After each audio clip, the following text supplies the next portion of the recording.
Sometimes the situation calls for loving your enemies. Some of us always try to love our enemies.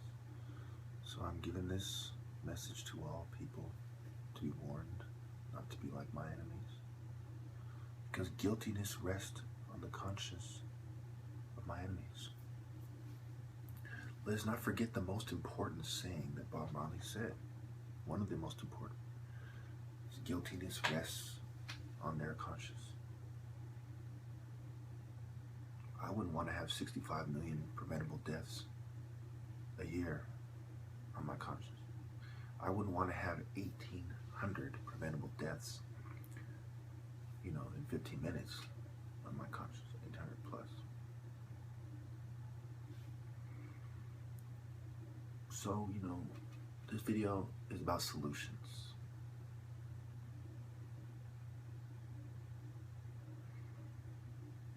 What must be done by those who are guilty, is very hard for them to do. They must sacrifice, things that will affect their families if they're to do the right thing. And they must put themselves in a position where they might suffer financially. So what is the answer for all this stuff? Well, I think that we need to have social programs that help poor people and that pay people decent wages. And I think part of the reason you see people who work at homeless shelters sometimes acting very rude and so on is they're not paid very much for what they're doing. So the people who actually care for people, for the most part, are not given that much money, and the people who mistreat people in the psych ward are paid a lot of money. So I think that we need to have honest systems of rehabilitating people who are poor and suffering without drugs. Drugs should be something that's used on a fraction of a percent of the people.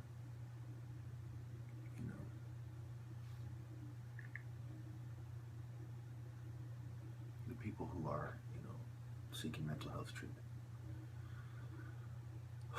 I think first and foremost, those people need to start turning to people in their environment, their families,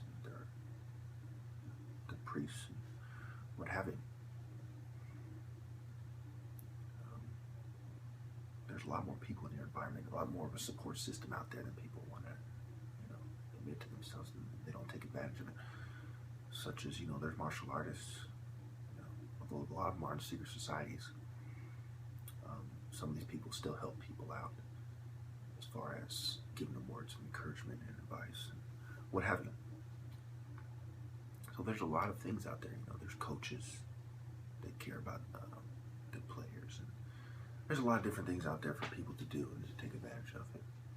So on, if I wasn't fighting the New World Order, I would be open to being a counselor.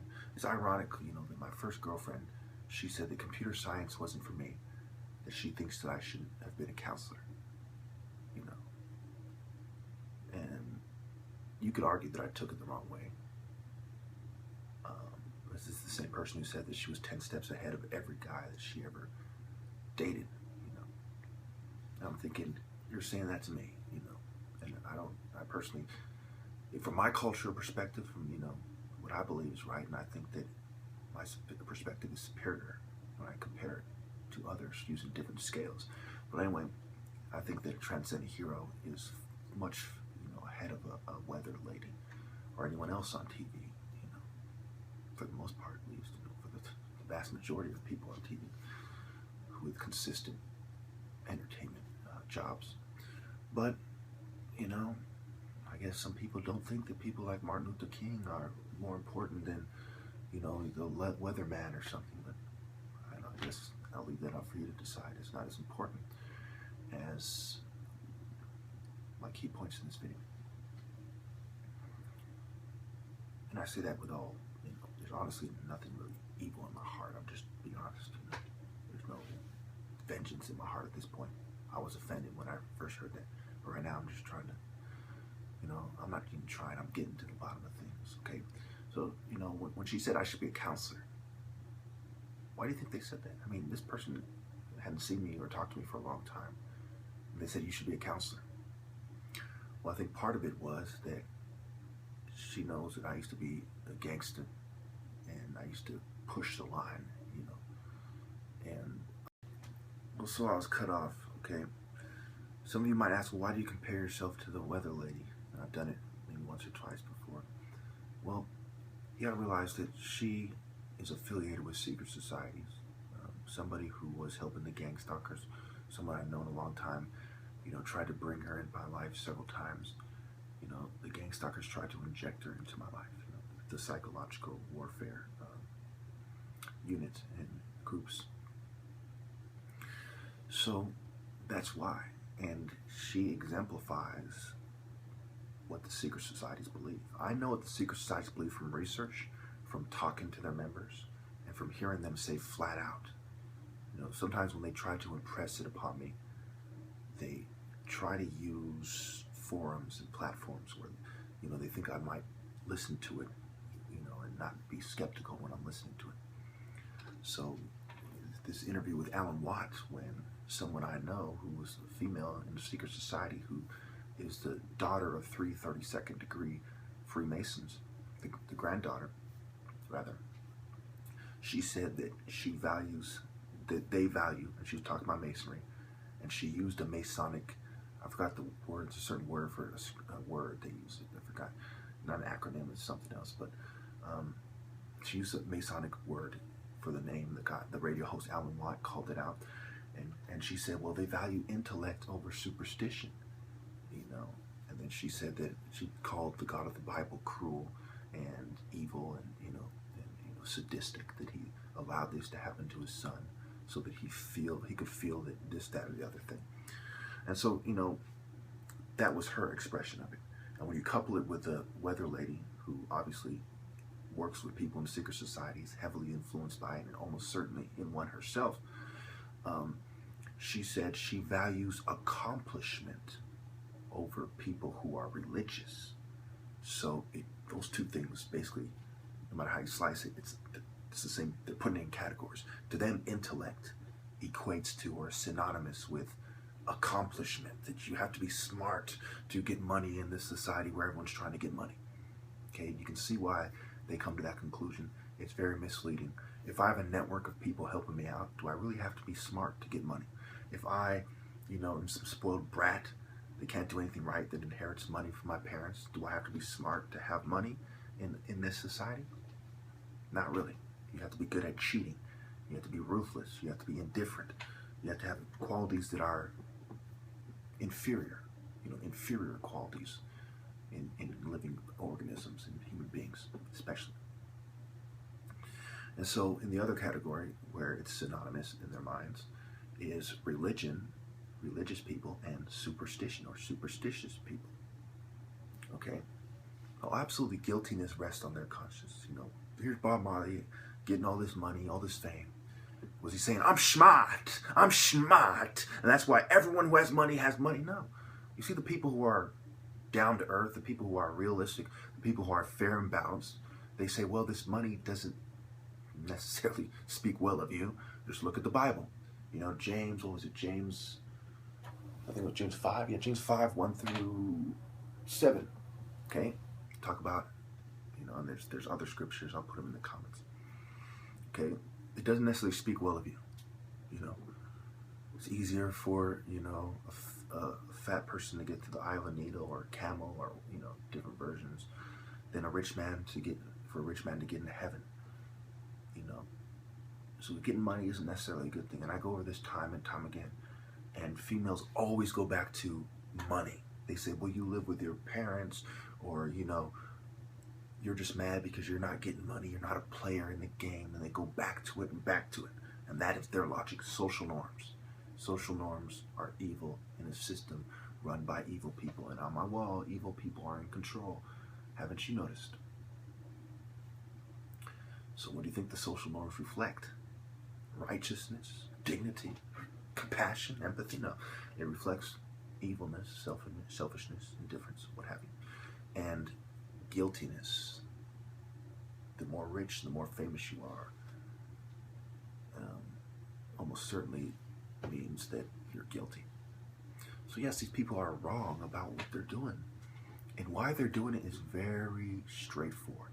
It's the same reason why, churches start sending political messages that go in line with the status quo and what they're trying to do and their agenda. It's the same reason that Masonry and secret societies are sending messages that line up with the people in charge, their agenda, and what they're trying to do. All these institutions tend to be spreading messages that the people in charge want them to spread. So you have to look at it carefully, examine it, get to the, foundation of it, get to the morality behind it. Because there is morality in Masonry, believe it or not. There is morality in different religions. You have to really search for it,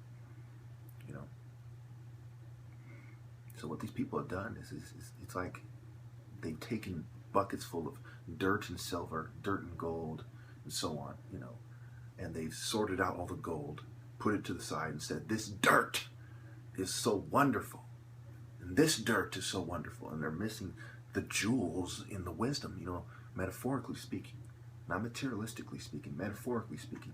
They're missing the whole point. They're missing the precious elements in the religions and the doctrine, and they indoctrinate you with these inferior ideas, and I'm supposed to be okay. My father, he may have made a lot of mistakes with me personally in life, but he was a very morally upright person. I don't think anybody who's ever met him would say otherwise, unless they're a complete cheat, a liar, a greedy fuck that was trying to rip him off and it didn't go their way or whatever, So when I was raised with principles and morals, and they were impressed upon me over and over again. He would say things, he would paraphrase, and I would never know where he got the things, but he would say them. He was heavily influenced by Western philosophers that talked about morality specifically. He would say that character is what you do in the dark, or what you do when no one is looking. He would say, impeccable manners and careful perception. And of course in school, we would be taught do unto others as you would have them do unto you. And these morals didn't escape me. I understood very, very well that there are certain morals that go beyond the cartoons. There's morals that Superman doesn't understand. He just does what's right and for the sake of being right, but he doesn't understand the wisdom in being right and righteous. So to me, I can't possibly imagine any person who's doing the wrong thing, no matter how much money they have, no matter what they have going for them, being above, somebody doing righteous acts. That's insane to me. That's why I call them spiritual bottom feeders. I want to impress upon everyone that these people are beneath righteous people. They're not above them. A righteous man shouldn't look up to a wicked man under any circumstances. That is insane to me. That is madness. A righteous man shouldn't do wrong under any circumstances, shouldn't turn a blind eye, shouldn't allow 65 million plus preventable deaths. Okay, even a righteous man, probably is going to fall into the trap that I fall into, where he starts being hard on himself, because the guiltiness rests on their conscience first and foremost. But then it also falls upon everybody. We're all in this planet. We have to do more. What more could I have done? And so it rests on my conscience as well. Because every moment, I know people are dying right now. 2 more. 2 more. Preventable deaths. And it rests on my conscience.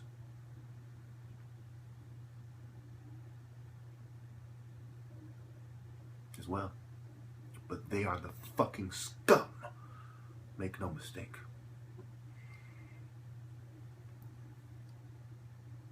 And so I came to a conclusion that took me a lot more thinking than people who are just common Christians. I said, well, if I am to put my soul in jeopardy so that I might save the innocent and help them find the right path, then so be it. Because I would rather burn in hell than let millions and millions of people burn in hell. Perhaps billions. Because that is the highest act of selflessness, if I can do it correctly. And then I would suspect, humbly hope, that God would see the wisdom in my behavior and my actions, and he might forgive me. For I believe that I'm doing the work of God, and I'm helping people live and find their path to heaven. The road to heaven is paved with righteous actions, not just intentions, not just beliefs that aren't followed through. The people don't follow through to the finish, but righteous actions. It's paved, and righteous men walk on them, proud of themselves, but more and more humbled as they reach the gates of the essence of righteousness and principle.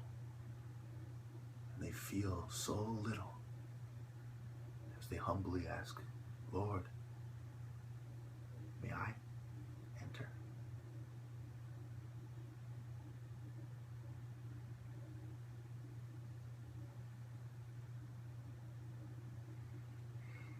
And these people, they think my beliefs are inferior, that they're holding humanity back, that they're oppressing women.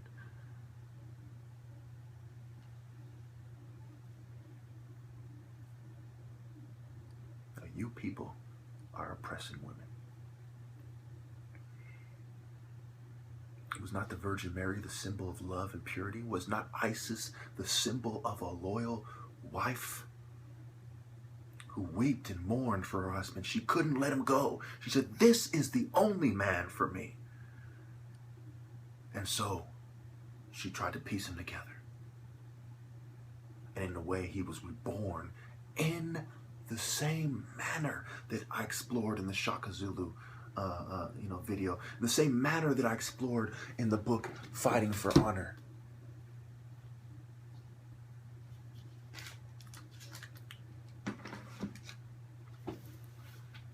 He reincarnated, he manifested himself through his descendants as a transcendent hero, Lord Osiris.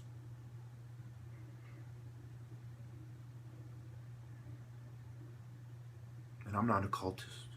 I'm not in the secret society. I'm a Christian. Okay? But I understand the morality in powerful stories. And perhaps what the Egyptians were describing is something that actually occurred in the spiritual world. I don't know. The Bible doesn't tell us every story of every angel and demon that ever was. I don't know.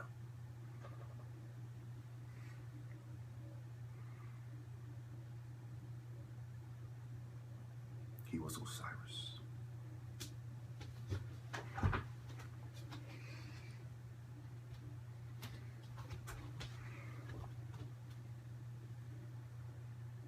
He was Osiris.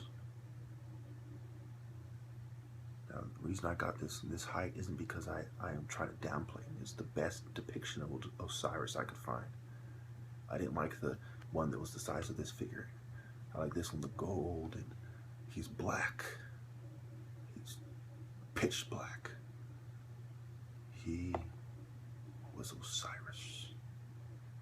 You motherfuckers. And so when they have the temple of Set, it is saying to me that we rejoice in the murder of Osiris, and we challenge you, righteous men. I know you ain't fucking talking about me. You sniveling fucking dogs. You challenge me, you motherfuckers?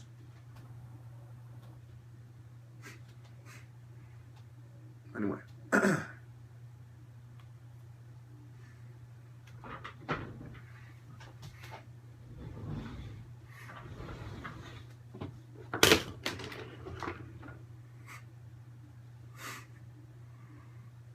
was Osiris.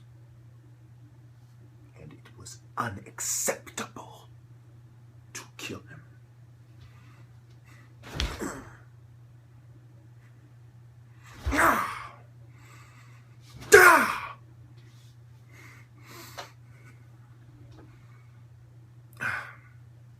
I'm calm. I just had to make a point.